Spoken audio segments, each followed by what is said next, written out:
পাবনায় ভোক্তা অধিকারের অভিযানে 3টি মিনি পেট্রোল পাম্পকে 90,000 টাকা জরিমানা এবং 2টি পাম্পকে সিলগালা করা হয়েছে। বুধবার দুপুরে জেলা ভোক্তা অধিকারের সহকারী পরিচালক মাহমুদ হাসান রনির নেতৃত্বে সদর উপজেলা ও আটঘরিয়া উপজেলার বিভিন্ন পাম্পে অভিযান পরিচালনা করা হয়।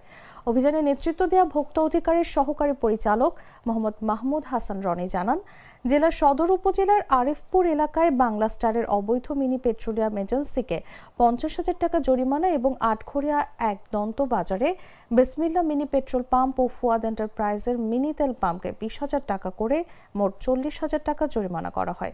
পাশাপাশি 2টি পাম্প সিলগালা করা হয়।